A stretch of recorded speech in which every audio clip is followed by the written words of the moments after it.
Você entra na concessionária com a sensação de vitória. Ar-condicionado gelando, vendedor sorrindo, cafezinho e aquele Jeep Compass de R$180 mil brilhando como um troféu. Em 30 minutos você sai com o contrato na mão e com a frase que o Brasil repete como oração: eu mereço, eu trabalhei, agora é meu. Só que não é seu, é do banco. E o preço real não está na etiqueta, está no carnê. Porque no final esse carro de 180 mil vira R$260 mil. O mesmo produto, o mesmo metal, o mesmo volante. Só que você pagou 2 e levou 1. A sociedade te vende essa mentira com verniz de status. Financiar é inteligente, é normal, é assim que todo mundo faz. O sistema agradece. Porque enquanto você acha que está comprando mobilidade, você está assinando uma servidão de fluxo de caixa. E o mais cruel é que isso acontece em silêncio. Não tem sirene, não tem escândalo. Só tem um débito automático todo mês por anos drenando sua liberdade sem pedir licença. Nos próximos 20 minutos eu vou te provar com matemática e com lógica macroeconômica brasileira que esse sonho está custando a sua independência financeira e empurrando a classe média para a mesma armadilha de sempre. Trabalhar muito, possuir pouco e dever sempre. Vamos entender de onde vem esse veneno. O seu carnê de 260 mil não nasce dentro da concessionária. Ele nasce em Brasília e na engenharia financeira do crédito brasileiro. O Brasil tem uma taxa básica, a Selic, que é o preço do dinheiro no curto prazo. Ela existe porque a inflação, medida pelo IPCA e às vezes acelerada por choques capturados no IGPM, precisa ser contida. Quando o Estado gasta demais, quando a dívida cresce, quando o risco fiscal sobe, o Banco Central é obrigado a manter juros altos para segurar expectativas. Isso é o macro. Agora vem o micro. Você, na ponta, pagando o dobro por um carro. O crédito automotivo não é Selic. Ele é Selic mais uma camada de impostos, mais custo de captação, mais inadimplência, mais compulsório, mais burocracia, mais margem, mais spread bancário. O banco capta próximo do CDI, que anda colado na Selic e te empresta muito acima disso. Essa diferença é o pedágio do sistema. E por que essa diferença é tão grande no Brasil? Porque o Estado disputa o dinheiro com você. O governo emite dívida o tempo inteiro, paga juros, suga liquidez e empurra o custo do capital para cima. O setor privado vira refém, a classe média vira garantia. E tem um detalhe político que quase ninguém fala. O carro financia a arrecadação em cadeia. Você paga imposto no combustível, paga imposto na peça, paga imposto no seguro, paga imposto no serviço, paga imposto embutido na própria taxa. O crédito caro não é acidente. Ele organiza poder. Ele transforma o cidadão em pagador recorrente, previsível, domesticado pelo boleto. Você acha que comprou um bem? Na prática, você assinou um contrato que prioriza o banco antes da sua família. E aqui entra o paralelo que dói, mas você precisa encarar. O INSS funciona como um sistema de repartição. Quem trabalha hoje paga quem já se aposentou, com a promessa de que alguém no futuro vai pagar a sua. Isso depende de demografia favorável e de confiança eterna no caixa do Estado. Quando a população envelhece e a conta não fecha, as regras mudam, o benefício perde poder de compra e a promessa vira ajuste. Isso é a lógica de um Ponzi legalizado. O fluxo dos novos sustenta os antigos, até o dia em que a base não cresce o suficiente. Com crédito automotivo é a mesma mentalidade de dependência, você troca soberania por promessa. Agora eu vou te dar a revelação que separa vítima de soberano. Eles querem que você olhe para a parcela, mas o problema real é o juros composto trabalhando contra você. Essa é a big idea.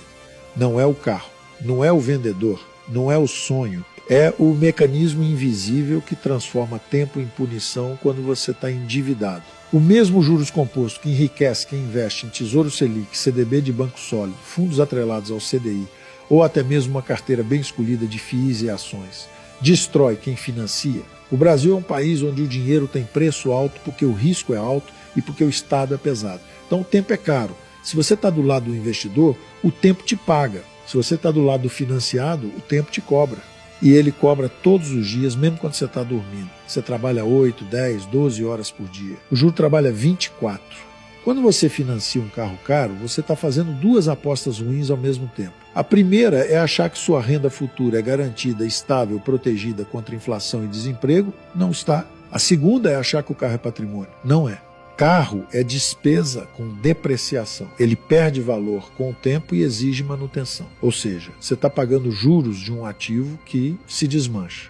E o grande truque psicológico é que o sistema te entrega o prazer agora e empurra a dor para depois. A assinatura do contrato é rápida, emocionante e socialmente validada. E o custo real vem em parcelas longas, monótonas, cheias de pequenos encargos que ninguém lê. Só que não são pequenos. Somados, viram o seu ano perdido. A partir daqui, eu vou abrir o capô dessa máquina e mostrar a matemática da destruição. Você vai ver porque 180 vira 260. E o que isso rouba de você em 5, 10 e 20 anos. Vamos abrir a conta, sem poesia, como um CFO faria. Você tem um Jeep Compass de 180 mil reais. No carnê ele vira 260 mil. Essa diferença de 80 mil reais não é detalhe. É o preço da sua pressa. O sistema te vende o carro, mas o que ele realmente vende é tempo financiado. E tempo no Brasil tem juros altos. Comece pelo básico. 260 mil menos 180 mil dá 80 mil reais de custo financeiro direto. 80 mil. Isso é mais do que muita gente consegue juntar em anos. Só que aqui você entrega isso ao banco como se fosse taxa de serviço, como se fosse inevitável. Não é inevitável, é escolha. E escolha ruim.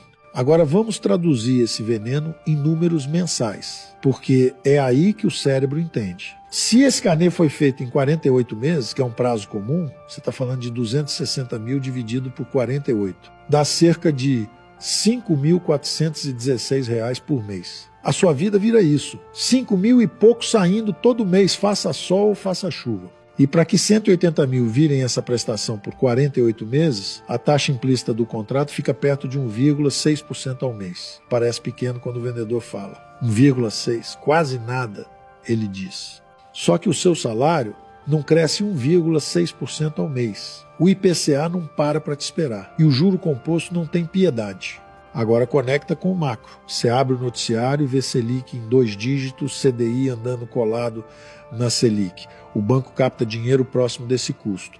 Se o CDI tiver, por exemplo, perto de 0,9% ao mês e ele te empresta a 1,6% ao mês, ele está colocando uma diferença de aproximadamente 0,7% ao mês em cima do dinheiro. Você acha que é só 0,7%? Multiplica isso por 48 meses com juros sobre juros e você descobre por que seu carro custa 80 mil a mais. Esse spread é o imposto invisível da intermediação num país com risco fiscal alto, inadimplência alta, burocracia alta e um Estado que suga liquidez o tempo inteiro. Você não está financiando só o carro, você está financiando o custo do Brasil. Agora vem a parte que a classe média finge que não existe: imposto e depreciação. Carro no Brasil já nasce caro porque vem carregado de tributos na cadeia. Você paga imposto embutido no preço do veículo e depois continua pagando imposto no combustível, no seguro, na manutenção, no licenciamento. Mesmo sem cravar uma alíquota exata, dá para falar com honestidade intelectual. Uma fatia enorme do preço de um carro novo é carga tributária e custos regulatórios. Se você assumir de forma conservadora que algo como 1/3 do preço está nessa camada, você está falando de 60 mil reais dentro daqueles 180 mil que não viram patrimônio, viram arrecadação e custo de sistema, e aí você ainda paga juros sobre isso porque o banco não financia o carro, ele financia o preço final inchado. Você paga juros até sobre imposto. Isso é uma humilhação matemática. E agora a depreciação, que é a punhalada final. Carro é ativo que perde valor com o tempo. Vamos ser realistas. Um SUV desse porte pode perder algo como 12% no primeiro ano, depois 10%, depois 8%, depois 7%. Em 4 anos, você está com um bem que pode estar valendo perto de 120 mil reais. Ou seja, ao final do financiamento, você pode ter pago 260 mil por um objeto que o mercado precifica perto de 120 mil. Você pagou 260 para terminar com 120. A diferença não evaporou. Ela foi para o banco, para impostos, para custos e para o privilégio de dirigir agora em vez de construir patrimônio. Agora entra a projeção macabra, porque a destruição não é só os 80 mil de juros. O crime maior é o que esses 80 mil poderiam virar se estivessem do seu lado, trabalhando em tesouro direto, em um bom CDB atrelado ao CDI, em uma carteira disciplinada. Vamos colocar um número plausível para uma taxa mensal ligada ao CDI em período de Selic alta, algo como 0,9% ao mês. 0,9% ao mês dá por volta de 11,5% ao ano nominal. Não é promessa de milagre, é o básico do Brasil quando o juro está alto. Se em vez de entregar 80 mil ao banco, você tivesse esses 80 mil investidos a 0,9% ao mês, em 10 anos esse valor vira aproximadamente 234 mil reais. Não porque você trabalhou mais, mas porque o tempo trabalhou para você. Em 20 anos, esse mesmo 80 mil vira perto de 687 mil reais. Esse é o tamanho do roubo invisível. Você acha que está perdendo 80 mil, mas na verdade está queimando uma semente que poderia virar quase 700 mil com disciplina e tempo. E agora o custo de oportunidade mais brutal de todos, aquele que separa a vida da vítima da vida do soberano. Repara no que você está fazendo quando assina um carnê de 5.400 por mês. Você está assumindo que você consegue pagar esse valor por 4 anos sem interrupção e sem perder o emprego, sem adoecer, sem ter um filho que exige mais gasto, sem ter aluguel subindo, sem ter escola subindo, sem ter IPCA mordendo o supermercado. Você está amarrando seu fluxo de caixa num país que não dá previsibilidade. Isso é suicídio financeiro disfarçado de conquista. Agora faz o exercício inverso. Imagine que você pega essa mesma prestação, 5.400 por mês, e em vez de mandar para o banco, manda para um investimento conservador atrelado ao CDI, mantendo a disciplina por 48 meses. Com 0,9% ao mês, ao final de 4 anos, você acumula algo em torno de 323 mil reais. 323 mil. Isso é o que o soberano faz. Ele transforma a prestação em patrimônio. Ele compra o direito de escolha. E eu vou deixar isso ainda mais claro com um contraste que dói. A vítima entra no ciclo do carro financiado como se fosse destino. Ela paga 48 meses, troca de carro, entra em outro contrato, porque todo mundo faz. Em 20 anos, ela repete esse ciclo 5 vezes. Mesmo que o custo financeiro por ciclo fosse só 80 mil, ela torraria 400 mil reais só em juros e custos de financiamento ao longo da vida adulta. E isso sem contar que os carros vão ficando mais caros, porque o IPCA corrói o real e o câmbio empurra preço de peça e de veículo. A Selic sobe quando o fiscal piora, o crédito encarece e o ciclo fica mais cruel. A vítima acha que está subindo de padrão. Na prática, ela está sendo mantida no mesmo lugar, pagando pedágio para o sistema. O soberano faz o oposto. Ele entende que carro é consumo. Ele compra o que cabe à vista, ou com prazo curtíssimo, ou compra usado com depreciação já realizada e dirige sem pagar juros longos. Ele usa a Selic e o CDI como aliados, não como inimigos.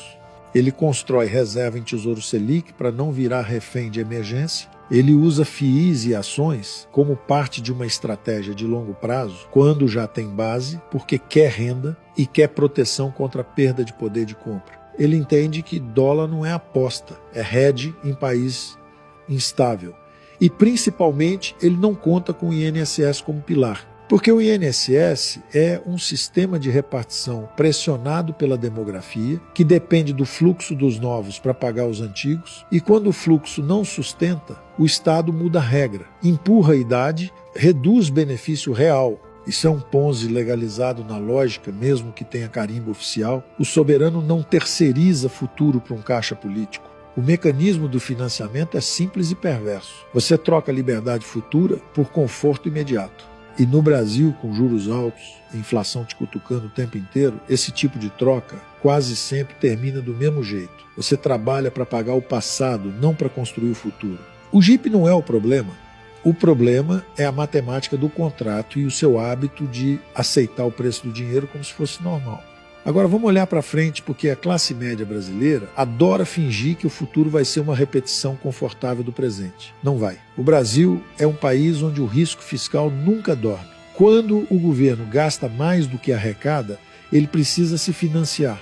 Ele emite dívida. Para essa dívida ser comprada, o mercado exige remuneração. Isso pressiona juros, pressiona o custo do crédito e coloca a Selic como um termômetro permanente de ansiedade. E quando a inflação ameaça sair do controle, o Banco Central responde com juros altos para não perder a âncora. Essa dinâmica, ela não é teórica, ela aparece na sua vida como prestação cara, como supermercado mais caro, como seguro mais caro, como combustível mais caro. Se você ignorar a Big Idea e continuar financiando o consumo em juros altos, seu futuro é previsível e por isso é trágico. Você vai entrar na década dos 40 anos com renda mais alta, sim, mas com compromissos ainda maiores. Porque o padrão de consumo sobe mais rápido do que a renda e o crédito é a ponte que te faz atravessar para o lado errado. A cada ciclo de financiamento, você reduz sua capacidade de construir reserva. Sem reserva, qualquer choque vira emergência.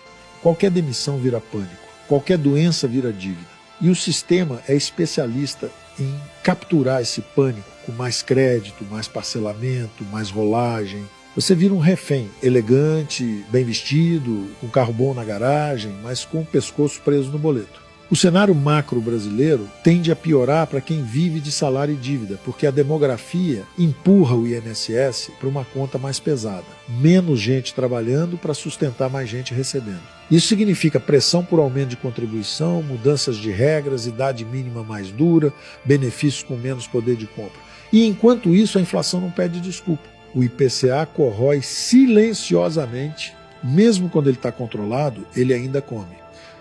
O IGPM pode disparar em certos ciclos e contaminar aluguel, contratos e custos. E a classe média, que tem renda, mas não tem patrimônio, sofre mais porque ela paga a conta sem ter como repassar preço. Agora olha o outro caminho. Se você agir, você muda o desfecho. Agir aqui não é frase bonita, é engenharia de vida. É parar de comprar passivo com juro alto e começar a comprar ativos com disciplina. Quem tem reserva em Tesouro Selic não precisa ajoelhar para cartão quando acontece um imprevisto. Quem acumula CDI de forma consistente constrói um colchão que compra tempo. E tempo é o ativo mais valioso. Quem constrói uma carteira que combina renda fixa com risco controlado em ações e FIIs, no ritmo certo, começa a criar renda que não depende de salário. E quem entende que depender exclusivamente do INSS é apostar a velhice em um caixa político, se organiza para ter previdência privada com critério ou patrimônio que gere renda em vez de promessa.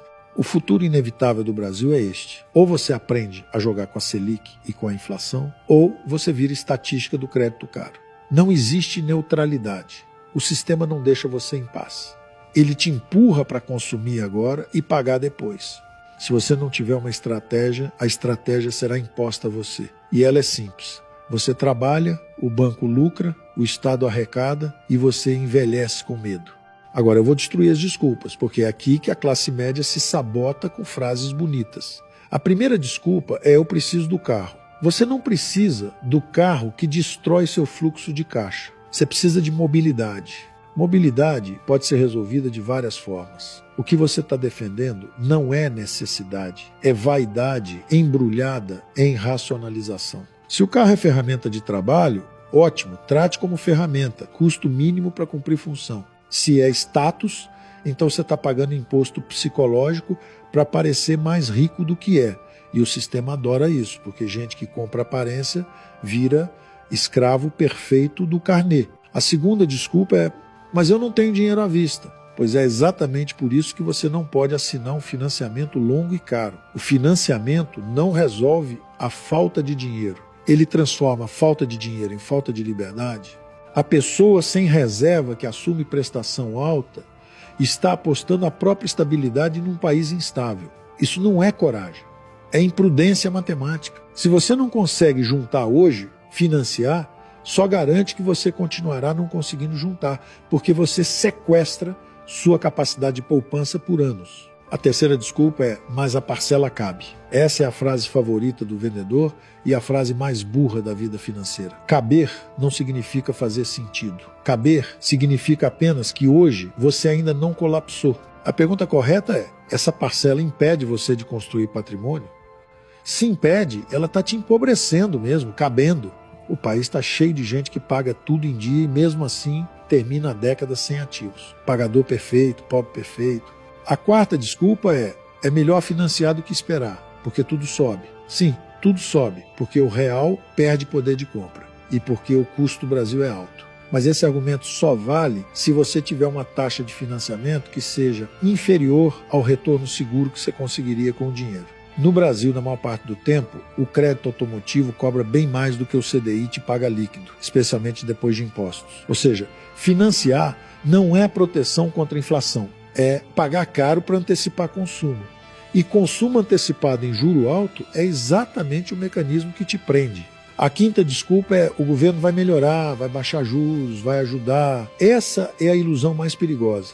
O governo não é seu pai. O governo é um aparato que precisa arrecadar e se financiar. Quando ele ajuda, ele escolhe grupos e empurra custo para o resto. E na hora de apertar, ele sempre aperta quem é formal, quem paga imposto, quem não pode fugir. Esperar salvação estatal é suicídio financeiro lento. É o mesmo erro de quem confia no INSS como plano de vida.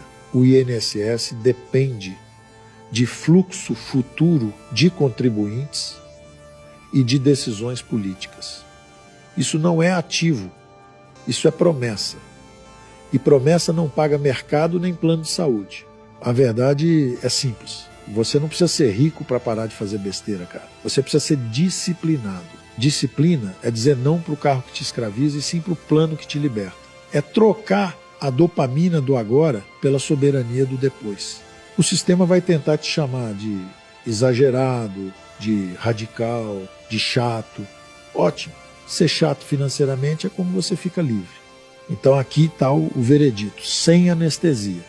Existem dois caminhos e você já está em um deles. O primeiro caminho é o da vítima elegante. Você financia o carro de 180 mil e paga 260 mil.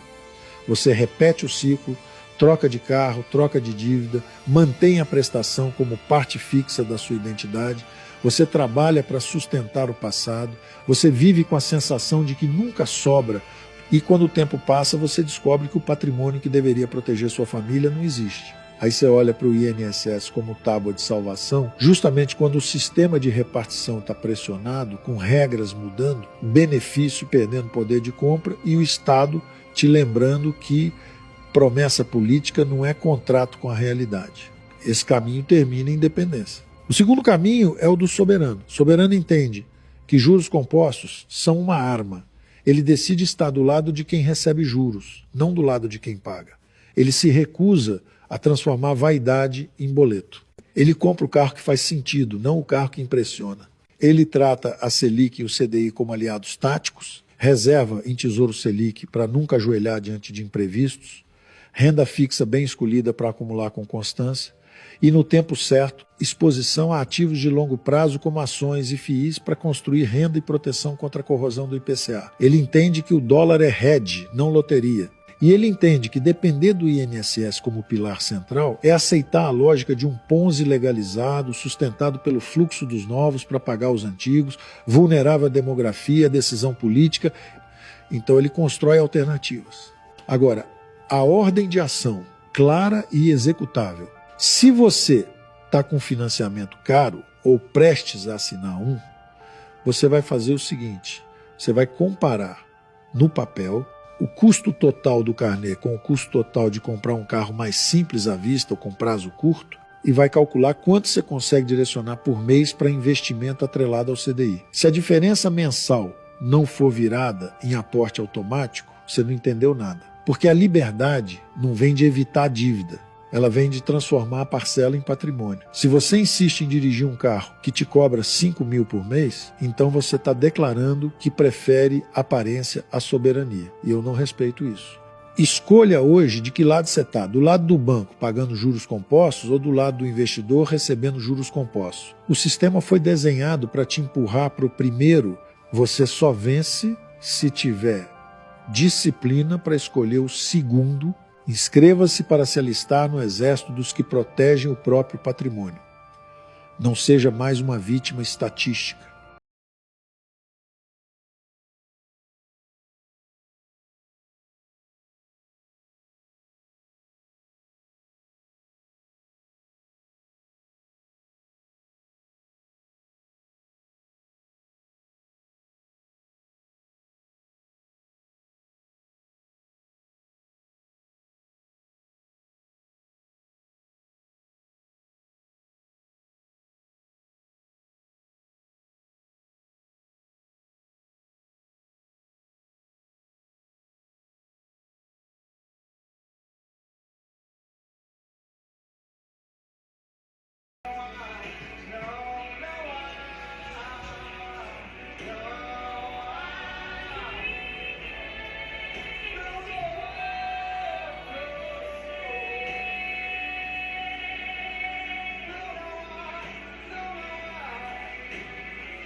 o corpo.